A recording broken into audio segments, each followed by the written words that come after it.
Wine Fringe.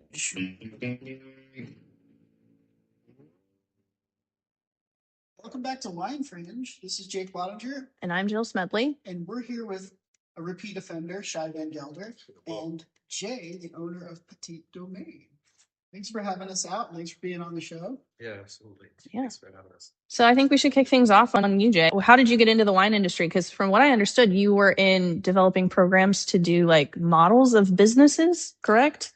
So my most recent company is an architectural visualization studio. So we do architectural renderings and virtual reality for new construction projects. Mhm. But most of my background was real estate private equity, so finance, where this project was more of a passion.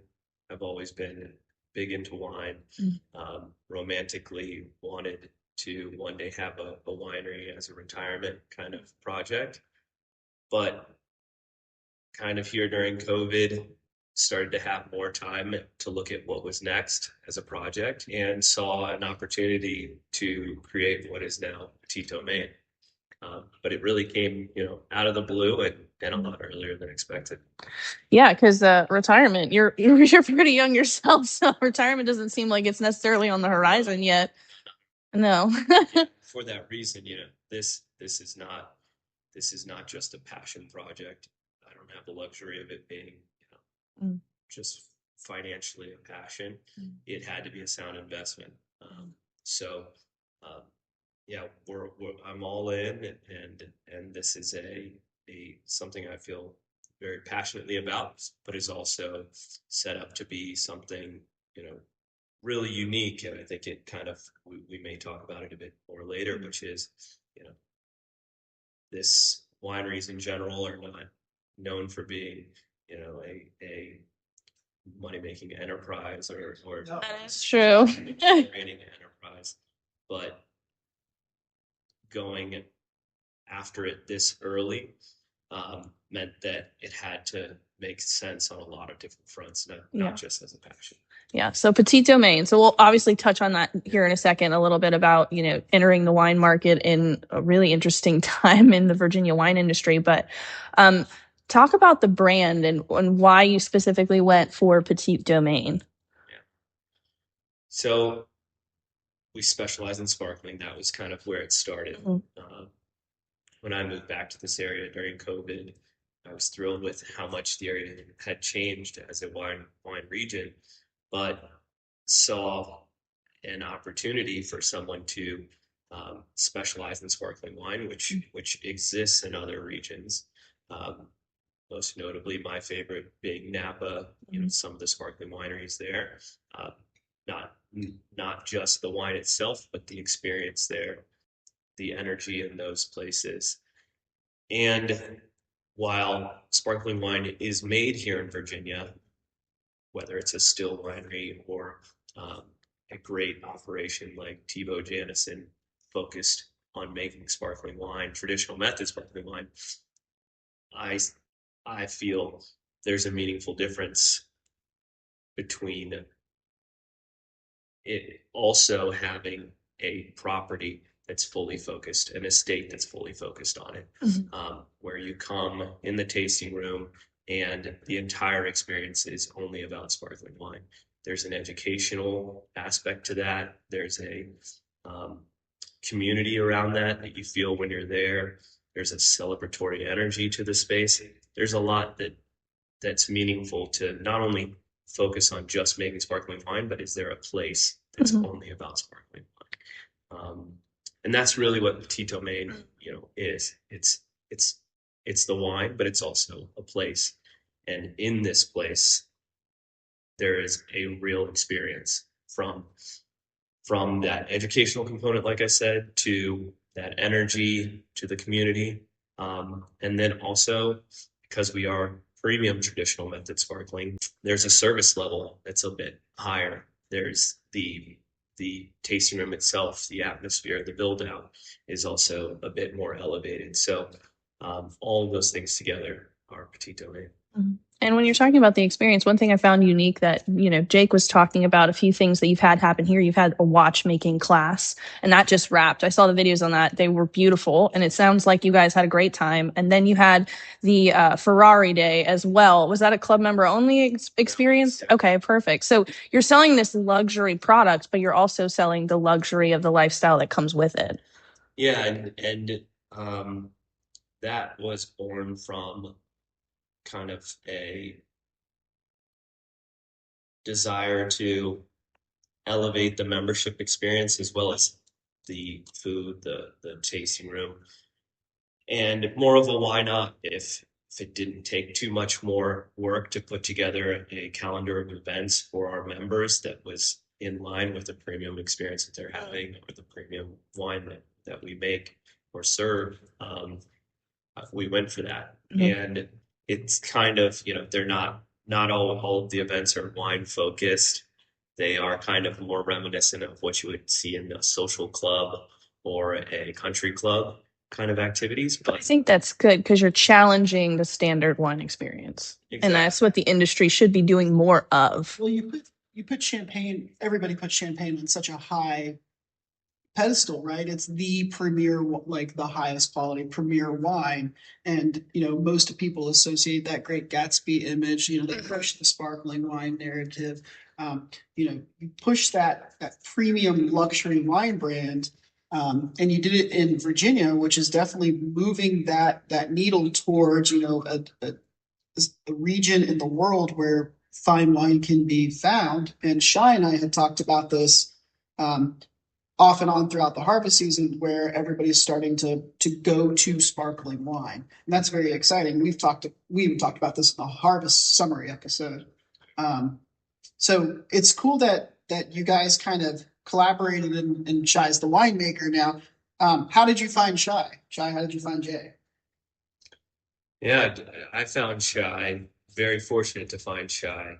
The process started as far-reaching as Champagne, the West Coast, several of the large sparkling wineries there, speaking with their folks on those teams, and as well as in Champagne, and slowly, narrowed that list. But Shai was on that list because of a recommendation from Karen Reed. Karen Reed was. Shout out to Karen Reed. Yeah, absolutely. She was. Thanks, Karen. I was speaking to her about this project, getting a lot of good insight, and she had always mentioned that if I was looking for a winemaker that really knew Virginia grapes and really knew a lot about winemaking, I should consider Shai. And so he was easily on that list. But that kind of process of how it ended up, with Shai was, over time it became very apparent that to make a outstanding Virginia sparkling wine, you can know all there is to know about making sparkling wine, but you need to know Virginia. Right. It is a unique climate. It is we're a small community, and having someone that absolutely understands Virginia and also knows its players extremely well makes us a really strong program. And that ultimately was put Shai far above everyone else. And I fell in love with the idea. Right. I know. I talked to Jay about it when we started talking about it, and it was the opportunity to actually kind of make an impact in Virginia winemaking and also do something from scratch, right, which not many winemakers get the opportunity to, whether or not they want to or not. Like the first day I was here, I was demoing a chicken coop, and the first week was knocking out a 4-inch thick concrete slab, and I was having fun doing it. Right, that was what I knew I was getting into, and part of what really sold me on this was being able to be endeared to a really, really interesting project. So not just checking the box of like what I can do winemaking wise, but also like being able to learn, being able to continue to grow as a winemaker and also as a person too. So that was one of the big things that really endeared me to this project. And also it helps when you have a role model or a figure that actually works and leads by example. Right. And that's what I was gonna jump to was I remember you talking about the idea of taking this job back in 2024. You'd kind of danced around it in December, like there might be something on the table. And then I kept asking you, like every time I saw you, any news, and you're like, I can't say anything, I can't say anything, we'll see, we'll see, we'll see. And you're right, it is every winemaker's pipe dream to start a winery and do it from the ground up, like your own thing. But and what you're alluding to is the fact that not only were you knocking down chicken coops, but Jay was helping you. Correct. So how many winery owners go from finance and tech to buying a 5-acre, 10-acre piece of property and knocking down chicken coops and building a primo sparkling winery? Right. And that's what makes it so, for me, it makes it easy. Right. And the asks are always absolutely, because there is so much lead by example that's being done here. So I've worked for in the past almost 20 plus years in the wine industry. I've worked for a lot of people who are very good at delegating tasks. Always. And that's probably why they're bosses, but being able to work with somebody who's actually down in the trenches, regardless of how easy or how difficult the tasks are, it makes things a lot more palatable.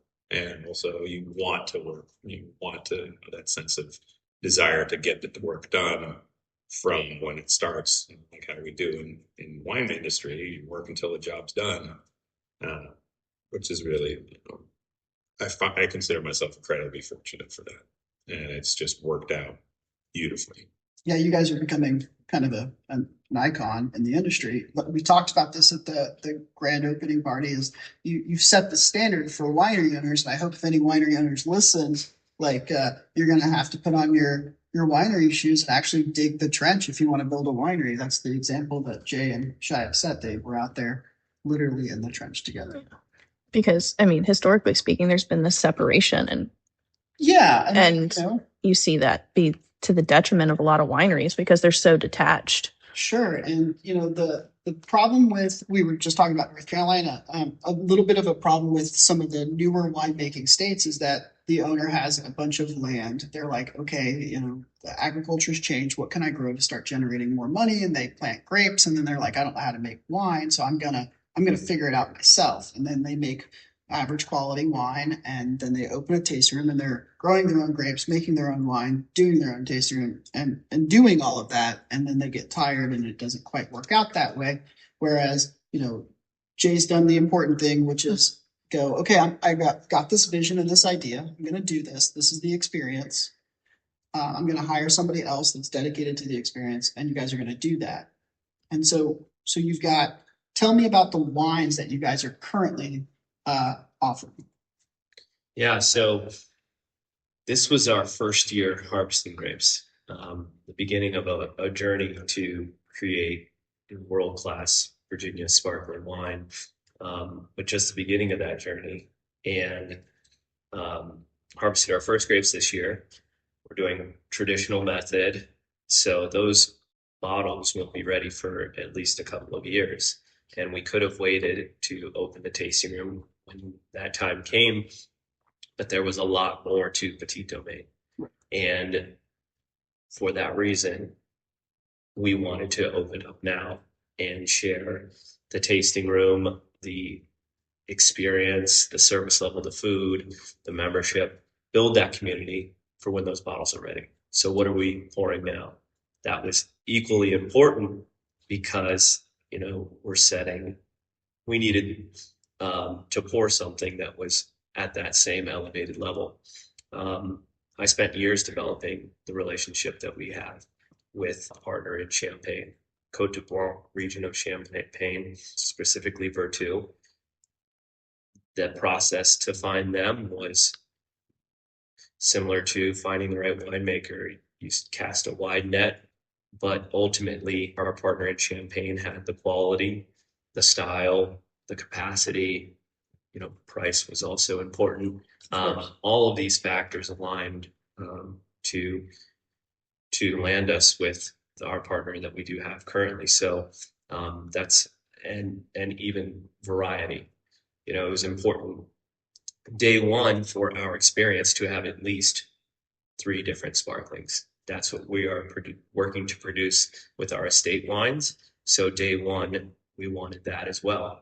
And those all 3 needed to be outstanding as well. So as you can imagine, that takes time to find or create. So yeah, today we have a Brut, a Blanc de Blanc, and a Rosé, all of exceptional quality and style that aligns with us today and the experience today, but equally serious about our estate made wine program. But we're just at the beginning of that. They are exceptional wines. Yeah.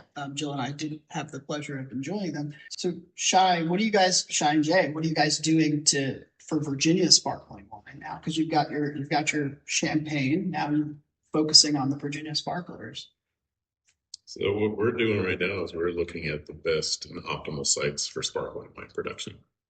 I remember one of the first things that I was tasked with was finding fruit. And I immediately, started thinking, oh, I can work with some of my friends that I know grow really good Chardonnays. And I can start bringing in their fruit. And I remember it was one of those kind of we keep the back scratching activities happening. It's like one of those kind of old boys clubs in Virginia. And Jay actually challenged me almost immediately. He said, well, they make good fruit. They may grow really good fruit, but I don't want just good fruit. I want you to find the best fruit. I want you to find the best fruits in the state. So if you had the opportunity to make Chardonnay from any vineyard or any winery in the state, where would you do it? And I immediately was like, okay, I see what we're trying to do here. And immediately started thinking about the different types of fruit, but also started that segue to the sites. And that was more important because there's a lot of places that grow incredibly good Chardonnay, but we're not exactly growing and making the same fruit for still production as we are for sparkling production. We're not looking for flavors. We're not looking for quercetin. We're not looking for different tannin extraction. We're not looking for phenolics. We're looking for different berry weights and cluster weights and different soil structures. None of which Virginia really tracks well. Not specifically. There's a lot of there's a lot of places that plant Chardonnay that grow exceptional Chardonnays that just would not convert very well, in my opinion, to sparkling. So this year we were really challenged to go out and find those sites and work and try and develop and cultivate relationships with those and create these land lease agreements so that we could really, really look forward to utilizing and creating that consistency of product year in year out. And we are in Virginia, so you have vintage variation, but one of the things that you can try and minimize and mitigate with that variation, just like in Champagne, is continuing to go to the same locations, especially if they're providing high quality fruit. Have you guys started to cue in on any places that you're happy with the fruit quality here in Virginia? Yeah, there's a few vineyards that we've worked with this year that we're really happy with the quality of the fruit that we received and also with what they did for the acidity and also the structure and terroir. Right, so we're having some of the locations that we're looking at. There is a really nice linearity. There's a really nice acidity profile and minerality profile. In some locations, we're getting some salinity, which are true to some of our existing champagne varieties that we're actually selling here. So my ability to make that seamless transition, it makes it a little easier when I can find sites that allow me to do that. Now, talking about continuation of continuity of product, being able to make a 100% Blanc de Blanc out of Chardonnay from Virginia, we may not be able to get it completely to that Blanc de Blancs without using different varieties that we can supplement there, right? So that is what separates us from Champagne, the fact that they're handcuffed to their abilities to only use specific varieties. I can reproduce and almost recreate that same wine flavor profile and not necessarily the terroir that we're getting from it, but replicate those characteristics using different varieties that we grow well in Virginia. Like for being able to play with Petite Domaine, for example, or Albarino or Viognier, things that are completely disbarred, Right. and in Champagne, that's gonna be something that we can actually, work on in finding and fine tuning those flavor profiles and acidity profiles that we're looking for. And that's what you guys are going to start to do. You're going to work with a number of different varieties to kind of chase that, or you're going to have some kind of experimental program in the background, maybe. Absolutely. The experimental program is another reason when I was talking with Jay was, being able to continue that experimentation and the thirst and that pursuit Right. of higher quality wines that we can use or we can make using Virginia fruit, because that's also another thing that our mission statement is to make the best sparkling wine that we possibly can using 100% Virginia fruit in the 100% traditional method. So like that is what we're trying to do. And I've had the luxury of tasting a lot of what you've been doing in harvest almost every week. At some point I was like, okay, enough with the high acid still wines. I can't take it anymore. But it's really cool to see the evolution of Virginia fruit being crafted for sparkling wine, that traditional method. It's been really exciting. And at first I remember walking in that first morning and there's 20 people on my crush pad and I haven't even had my coffee yet. And I was like, oh my God, what is going on? And 9 hours later, Shai's squeezing out juice, which was hilarious. But watching that, I was thinking like, this guy's out of his mind. They're both out of their mind. What are they doing? And then, seeing the wines develop just during the harvest and then tasting and seeing what you guys are doing here, it's convinced me I'm a believer. And Joe, what are your thoughts? I mean, Nice to hear, because you were a skeptic at the beginning, man. Yep. but that's his whole personality. Let's be realistic. I mean, but every great story starts out with they're freaking crazy. No, I think my exact words to Shai after seeing this before it opened, I looked at Shai and I said, "You're out of your damn mind." Yeah. I'll be happy if I'm wrong, right? That was the follow-up, the way you said it. I always tell people the best thing they can ever do to me is tell me I'm crazy and I'll fail some way, somehow, and I'll dig my heels in and I'll prove them wrong. And I think that's almost kind of like what you guys are doing here, where it's like, yeah, we're crazy, but we're determined and we're intentional and we're going to craft the luxurious experience. We're going to challenge Virginia and make world-class wines that are comparable to champagne. And it sounds like we're in the presence of upcoming greatness. I think you guys, Jill and I always lament in almost every episode that we've done about how Virginia wineries need to raise the bar, raise the bar, raise the bar. And they've done that. They've taken it from here and just said the bar is just outside of everybody's realm. Yeah, exactly. And you're going to set a new standard. I worry the impact of the quality of wine and the level of service and the vision and the events that you guys are doing and how you're encouraging wine club. And you're not trying to sell things. You're trying to craft a memorable experience. You're gonna have to take a shot. I'm gonna have to take a shot. You guys have raised that bar. I think it's going to end up hurting the industry. In a good way, though. In a good way. No, because stuff like this has to happen. We've been riding on the field of dreams. If they build it, they will come kind of in the industry, and everybody's crafting like meh wines. We need wineries like this to come out to really challenge us as a wine region to actually have great wineries. We talk about this all the time. We have the 10 that everybody talks about. We have Early Mountain, we have Barbersville. We should be having 50 to 60 that people are genuinely excited about. Mm-hmm. And I think Petite Domaine has taken an aggressive, in a positive way, approach to being one of those wineries. But I don't think you guys are attacking the market in that, like trying to make enemies and stuff like that. No, but I mean, just high quality. I think you guys are spot on, and I didn't take it lightly that was a potential outcome, and it still doesn't feel great, each day that passes, because anytime that with evolution means that some get left behind or previous concepts don't work anymore, and certainly our mission here has nothing to do with being against anyone else's mission. Personally, I love almost every winery in Virginia I've ever been to, mm-hmm. and whether that's a higher end experience or an extremely rustic, bare bones experience. I love them all.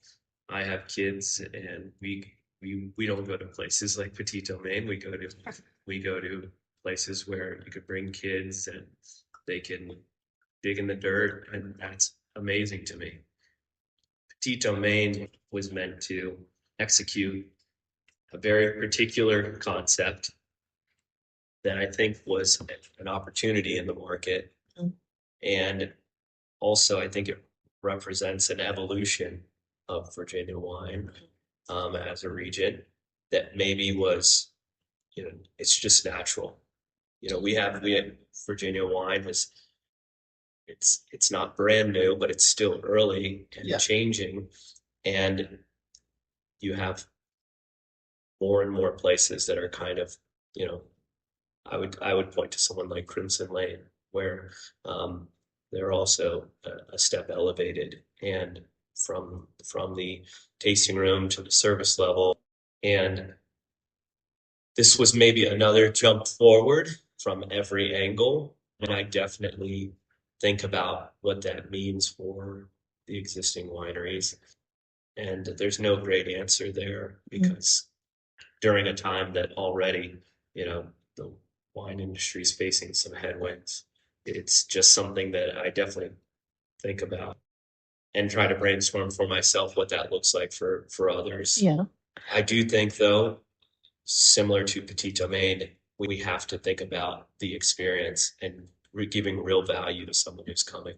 Because a lot of what you see here at Petite Domaine came from me as a consumer. Right. Yeah. What do I look for when I go to certain places? What makes something worthwhile for me to spend my money? Is it just having good wine? Is it just being in a nice place? What makes me commit to a wine club? Is it a $5 discount versus a full retail price? All of these things, I think, were factors for what Petite Domaine is and should be factors for everyone. It was just a matter of, is it going to be a factor now, and has it been for them?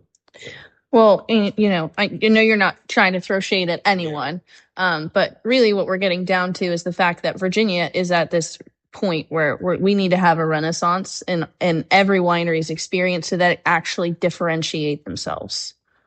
Just in general, differentiate themselves in their product, become more focused, become more intentional. Because right now you can walk into 5 different wineries and it feels like you're at the same place, because it's the same kind of tasting, it's the same kind of music, it's the same kind of seating arrangements. There's no hospitality.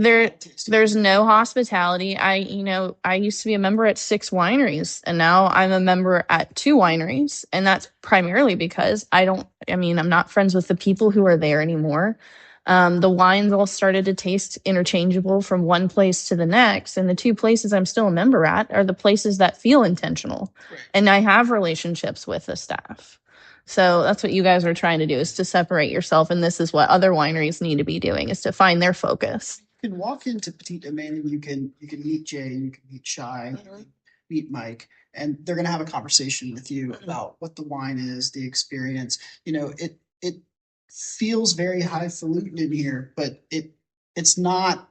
You're not gonna shoo somebody out for having holes in their jeans and wearing flip flops. You're gonna welcome and hopefully have a space open for them, and if not, strongly urge reservations. But I think that's kind of where the industry needs to start going, is this more customer service, hospitality. I'd say hospitality driven, intentional and focused experience. And I think that leads into the next discussion point, is how's business? And you were telling us earlier that you guys are having to buy more product because business is booming, and clearly people are craving this type of discussions that they're having with you guys in the tasting room and the style of wine. Yeah, business is going well. It is early. We're just 5 weeks into being fully open, which is brand new. And a lot of what we're seeing is because we were still just ramping up. But and we're the new kid on the block. There's a number of things that are culminating in, I think, us having a lot of traffic in our tasting room right now. But it is going well. sparkling wine is having a moment as a segment across the industry. It's also having a moment here in Virginia. I think it's always been a popular segment. So, us executing on our particular concept has all of these things together, resulting in, yeah, right away we are seeing, we're booked for reservations this past 2 weekends. We're 100, 150 people plus a day and selling out of inventory and running out of glasses, and we can't staff up fast enough. But these are, it's hard to say what's behind all of it, once we're not the new kid on the block. But I think we're doing a lot of things that people are that are resonating. Yeah, I think the experience, the brand, all of that, and I want to circle back around on the brand. I know you do too, but you made a comment about the sparkling wine is in fashion right now. I don't think it's going to be a short term thing. I think it's long term. Shai and I've had so many discussions about this, but when I graduated college, I was having a conversation with my professor, and he said that eventually the Southeast is going to kind of realize that we need to be doing sparkling wine. And I left college going, yeah, we've got to do sparkling wine. And I went and did a little bit of sparkling wine in the state of Georgia.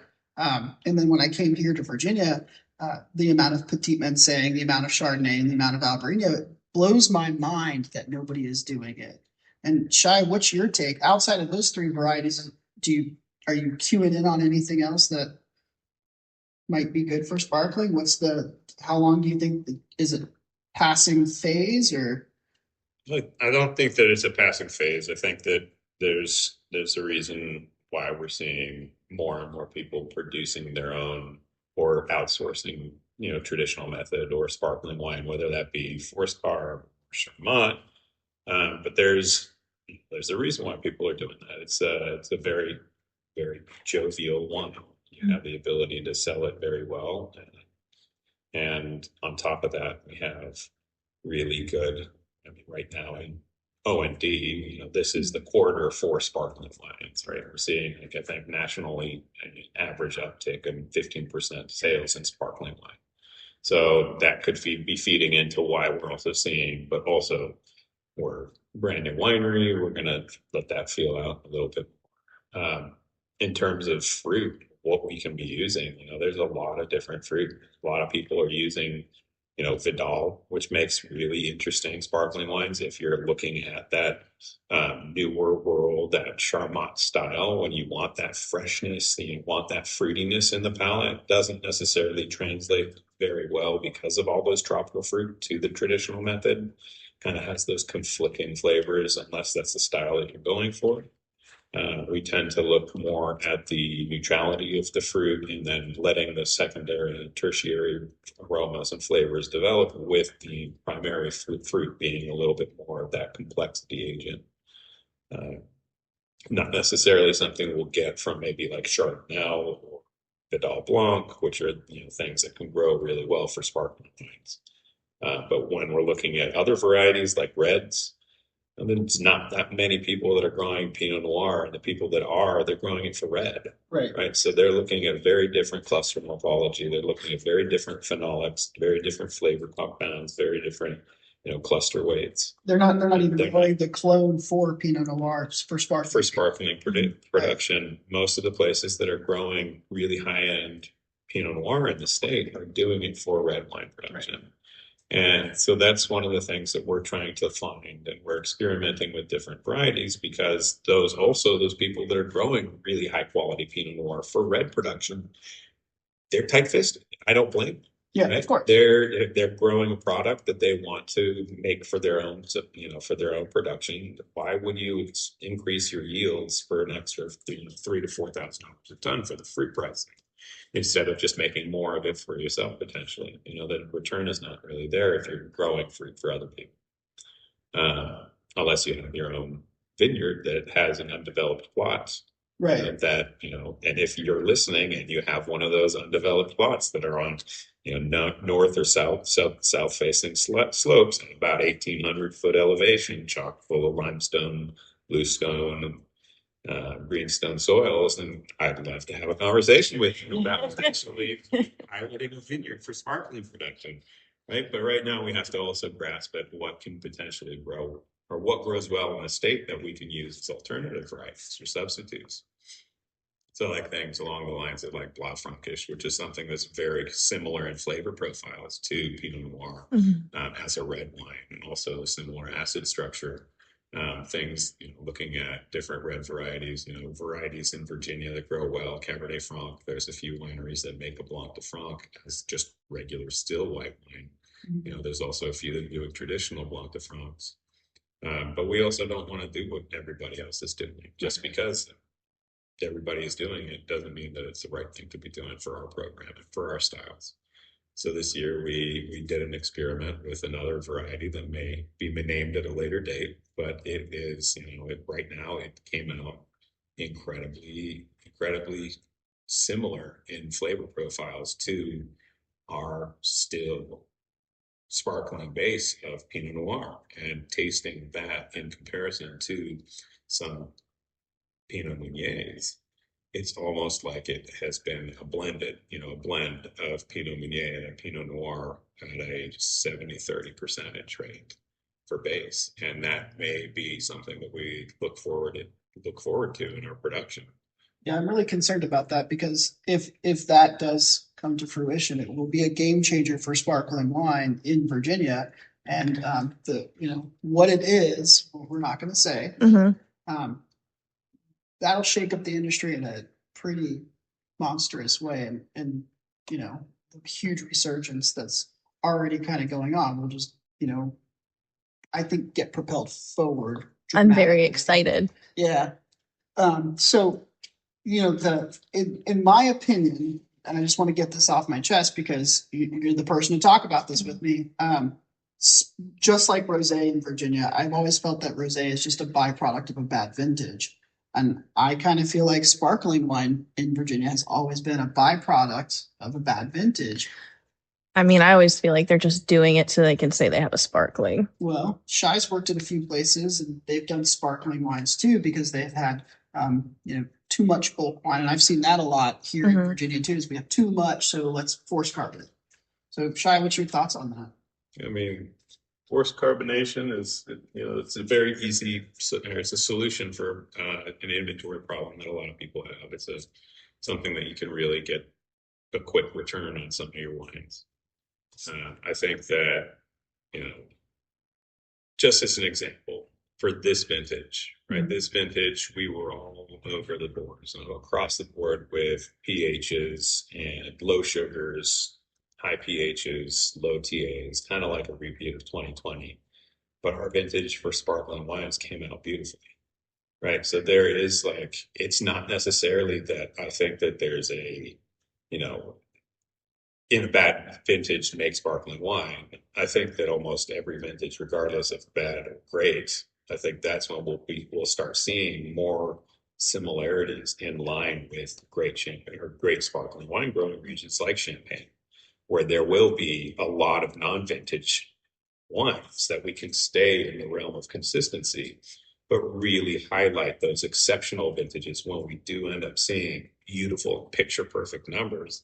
Don't have to make any additions that really highlight, Virginia expression of that vintage.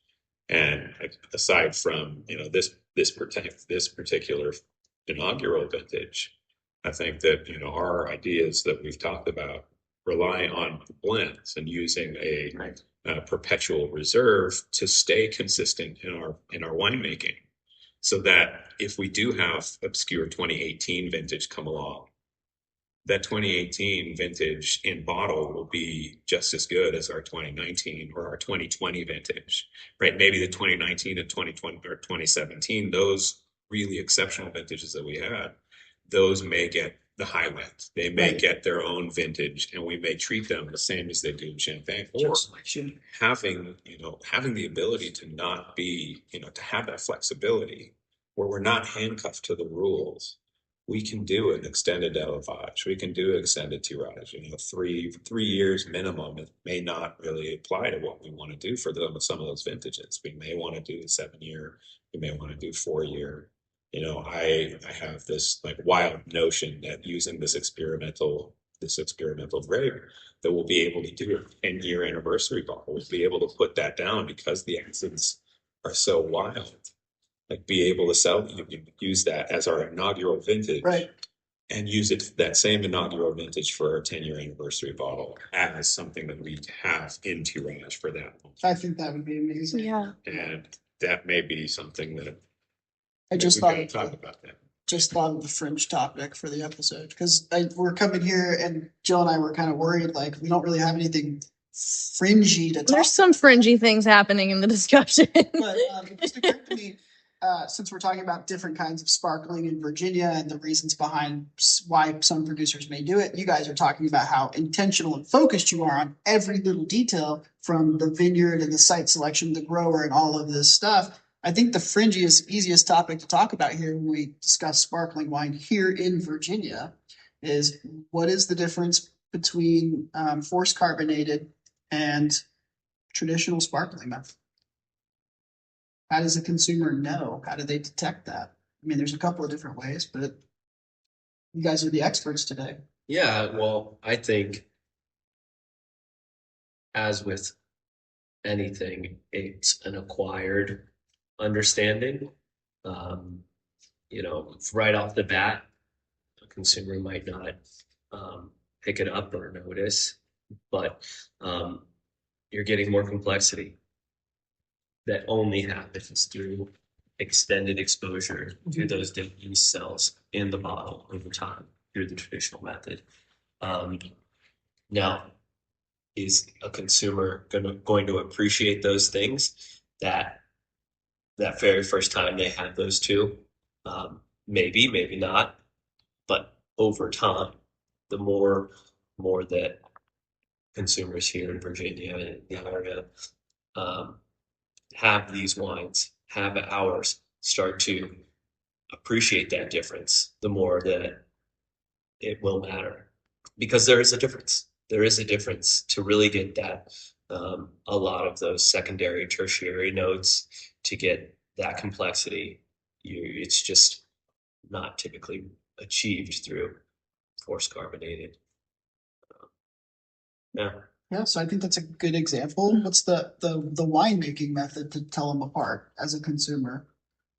So as a consumer, picking up the differences in aromatics, also in perlage, that French term for the bubbles, right? Mm-hmm. So you're looking at, the bubbles aren't really going to be what you have in your wine. It's going to be released through how much carbon dioxide is in your wine. And if you have it in a perfect glass, you're not going to really see all those bubbles. But that's why you have, let's say, sparkling point, where the imperfections in a wine glass will be where you have your nucleation site for those bubbles. If you're noticing as a consumer that your wine bubbles aren't really very, very dominant, there's not a lot of carbonation is coming out, that's pretty good indication that you're looking at something that's either force carbonated or something that's going to be done in Charmat, where if they're not filling it or filtering through non-really traditional counterpressure filters, right? Mm-hmm. Your first indication is lower carbon dioxide, less bubbles, less of that pronunciation. Less bubbles, yeah.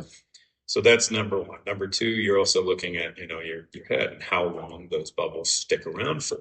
Right, so that your mousse, yes. So you're looking at carbonation and how long. Force carb is really nice. It's fun. It's jovial. It's there, but the quality of the bubbles and also how much expression and the foaming in your mouth is also, not going to be nearly as large and nearly as evident as you have in your traditional method. Traditional method bottles, if you store them correctly, they will last in the refrigerator for a week. Right. Wow. If you're looking at forced carbonation wines, you're lucky if it lasts over an hour and a half. Wow. Very similarly to like pet nats, for example, they're done similarly. So like as a consumer, that's what you're looking at is where the quality and the carbonation is. This is before we talk about aromatics and flavors. Also, talking to, there's no comparison and there's no substitute for aging in the bottle, right? You don't get those secondary aromatics and those maturity aromatics from, liquid essence of baker's yeast that you're dropping in a Charmat tank, right? You're getting some of those characteristics from Charmat, but that elevation or that elongation, the development of brioche or those bready characteristics, and the development of some of the caramel or the fig or those dried fruit notes, those don't come from carbonation in tank. That comes from carbonation in bottle. Right. So there's a lot of things I can keep on going on. I just really wanted to see how the technical terms. The other thing also is like having discussion with Randy Phillips over at Cave Ridge about like Shout out to Randy. We love Randy. In sparkling wine. Are we talking about sparkling wine really? Mm-hmm. How does the consumer, like to your point, fringe topic, how does the consumer differentiate between sparkling wine versus a carbonated wine? Right? At some point when you're looking at taxation, sparkling wine is taxed higher than carbonated wine. And yet some people are out there, I'm not going to name names, but some people are out there doing carbonated wines, marketing sparkling wine, but paying carbonated taxes. Another French topic. Another French topic. So that one we can hold on to your back pocket for another day. But like these are things that we're looking at in terms of quality metrics. So how is that going to translate? Well, the consumer is going to be the final judge of that. There's nothing wrong with doing a sparkling or a carbonated frisante or doing pet nat. These are just the traditional. These are just the methodology that you're choosing. As long as what you're saying is, as long as the producer is representing it fairly and honestly, yeah.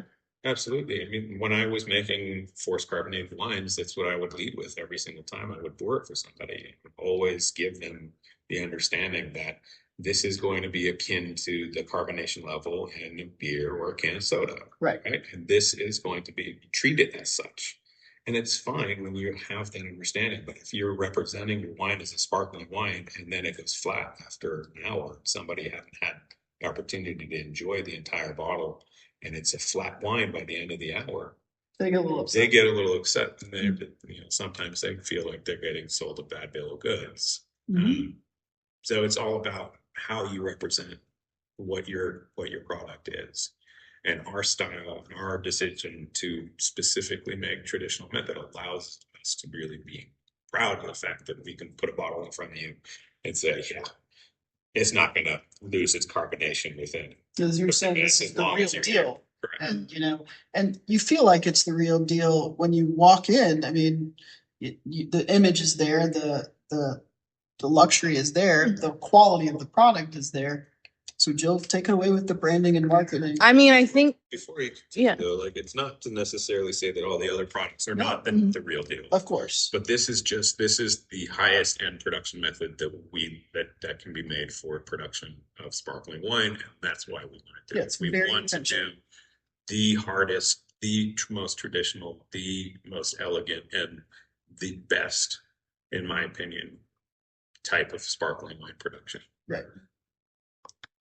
So you said take it away with marketing. I think, well, I think we've kind of talked about it throughout the entire podcast today, honestly, because what I always say to you is that people say, here's a logo. And I think a lot of wineries just don't understand marketing in general. And they're like, that logo. And as long as I kind of aesthetically look like that logo, that's my marketing. And then I make a post here and there. And that's not what you guys are doing here.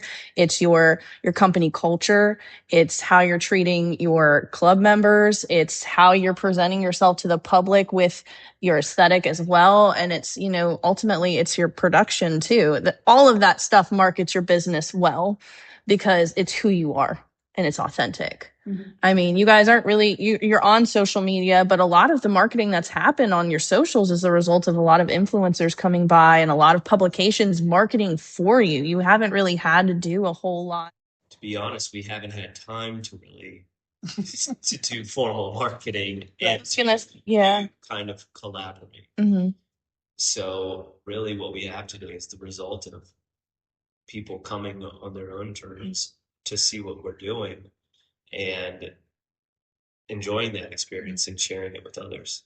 And we feel incredibly grateful that that is happening, that people are enjoying what we're doing, do like the brand, like our mission, enjoy the wine. It just feels, we feel lucky that that's the case, because we haven't really turned on the now we have been very intentional about who we are and everything that people see if they are coming to see us. A lot of time was spent on the brand, thought behind every little, the exact shade of blue, the exact font, whether all of the letters are capitalized or some lowercase. Can you even count how many iterations there were? I mean, this was years. This was years. Years, okay. Years, truly. Yeah, it's just not. That's how much thought has gone into this, and that was all even before I closed on the property. Wow. So why blue? I have to ask because it's a huge part of your aesthetic. Yeah, you could have. I could talk to you about the brand, but I wanted a color that was unique, easily identifiable, stood out, and also played well with formal events, whether that's a wedding, a corporate event, bridal shower, engagement party, and also wasn't taken. So if you go down the list and if you're trying to hit all of those things, a neon green, a fire red would certainly be loud, but does that play really well in a formal setting, at a wedding, if someone wanted to have, our bottles everywhere? So all of these things went into it. So, are you going to coin that as Petite Domaine blue? It isn't a custom Pantone. Okay. It does exist. It's just because you said custom. Yeah, we it specifically chose it out of all of the Pantone options, and it is slightly different than all of the other blues. Made sure of that, but that's how we did the blue.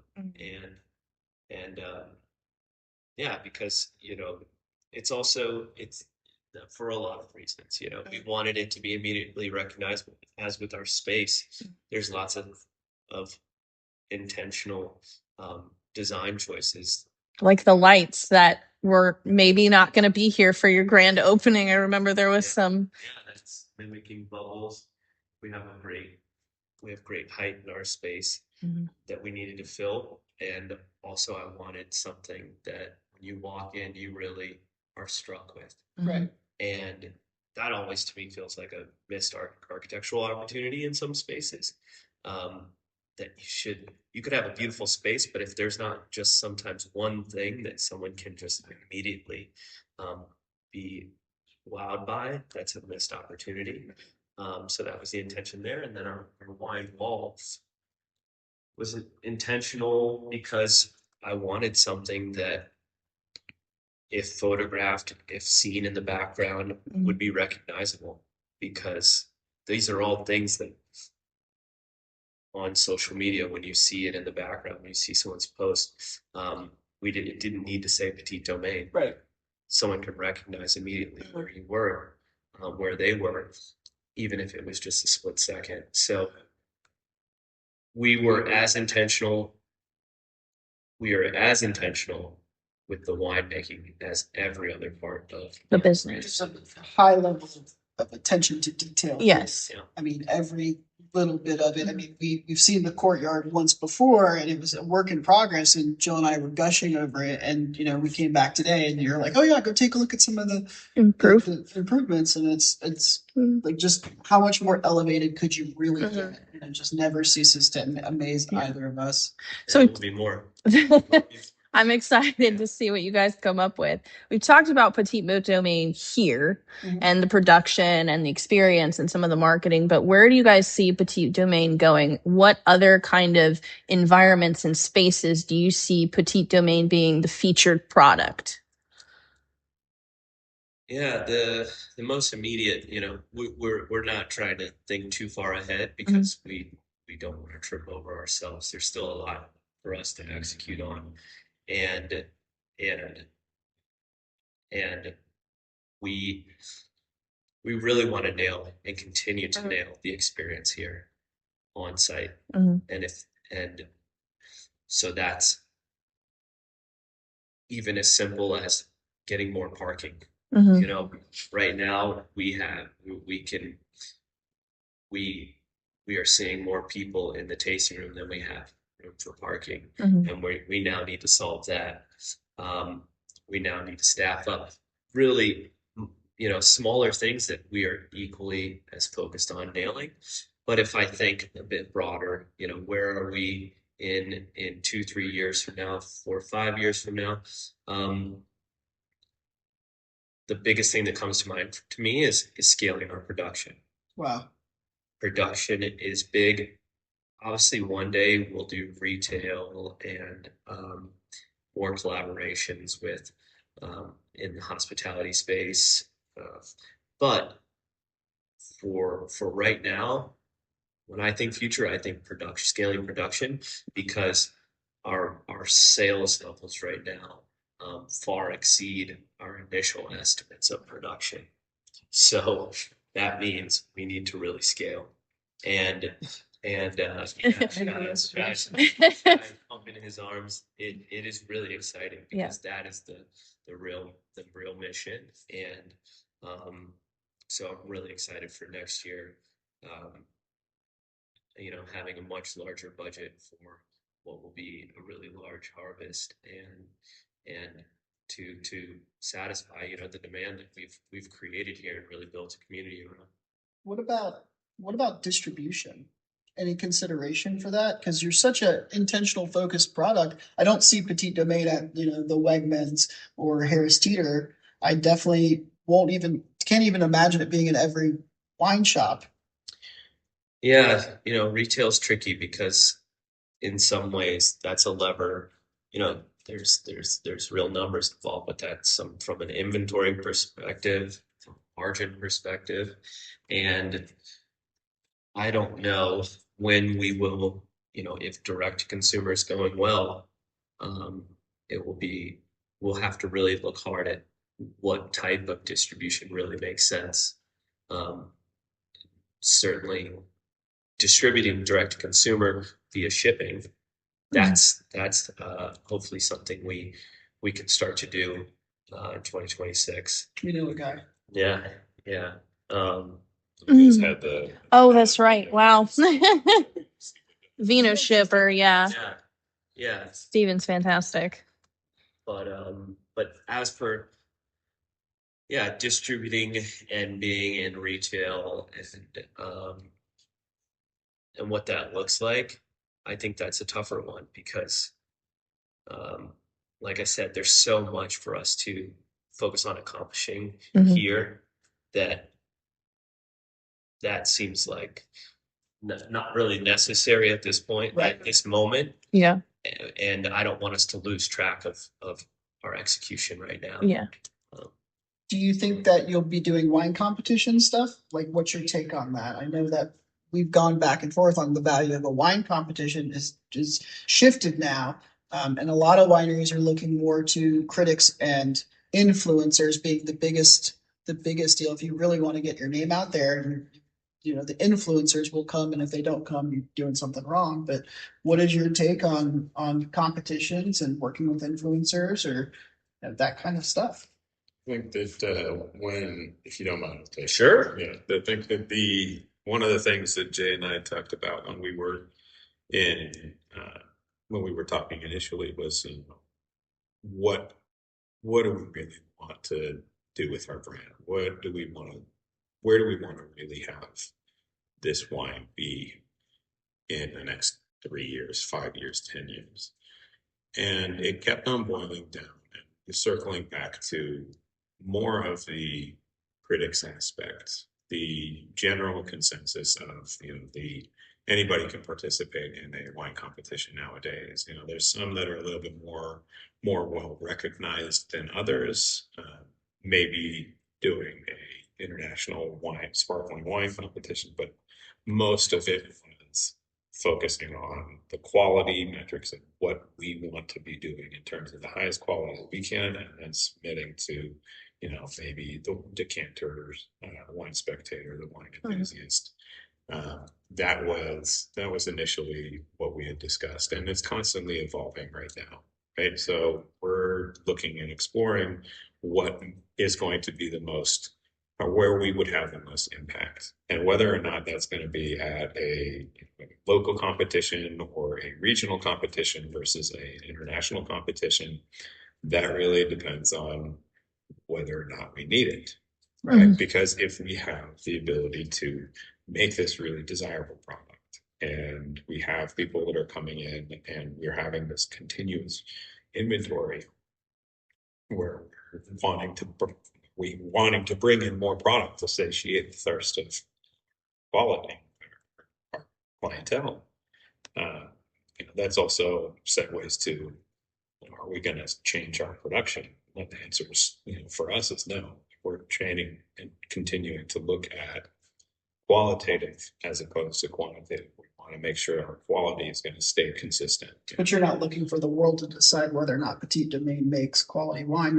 You're relying on the people that come into Petite Domaine. Yeah, that's definitely more the case. And I think that's good. I think that's a good way to.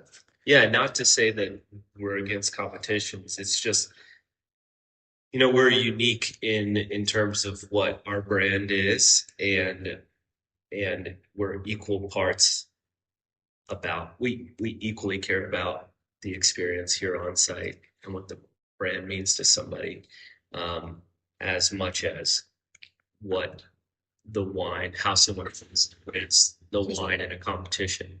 And for that reason, potentially not doing competitions or not submitting for reviews or critics, that may help us kind of stay focused on will help us not be distracted as we continue to follow our mission. So clear as mud. No, I think that's great. I think, there's a lot of wineries seem to be turning to competitions and critics nowadays to help boost their influence in the market. And Jill and I wonder all the time whether or not there's any real value to that, because the measure of a successful winery is whether or not they need to solve a parking spot problem. Yeah, that's true. Yeah. Not whether or not they need to take that row out because it's not getting full every weekend. Do we need to put a pizza oven there? Do we need to Oh, good gravy and pizza ovens. Well, I appreciate you guys so much. Shai, this is your third. I doubt it's going to be your final. Yeah. So much insight. Tractor thoughts with Shai. Oh yeah, we still have to do that. But you're not riding a tractor much anymore. It's just not. It's not the business. Yeah, we're still digging holes around here and odd jobs. Shai. It's got a nice ring too. Jay, thank you so much. Yes, thank you very much. Is there anything else you would like to let listeners know?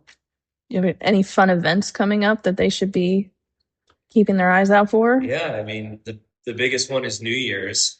New Year's, we're throwing a big party, which will hopefully be our big calendar event every year. Wow. Is this a ticketed event that people need to purchase tickets and events through your webpage? Yes, so we'll send out an email with a link to buy tickets, but mostly members, and then we'll kind of figure out numbers and release a certain amount of public tickets as well.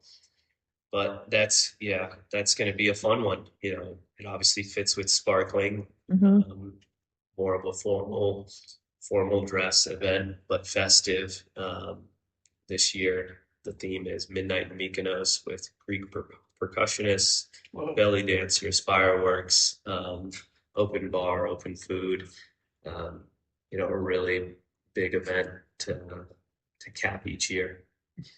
That's awesome. Sounds sweet. Close out the year at Petite Domaine. Start Yeah. Close out and start. Yeah. Well, guys, thank you so much. I'm Jake Blottinger. I'm Jill Smedley, and this is Wine Fringe.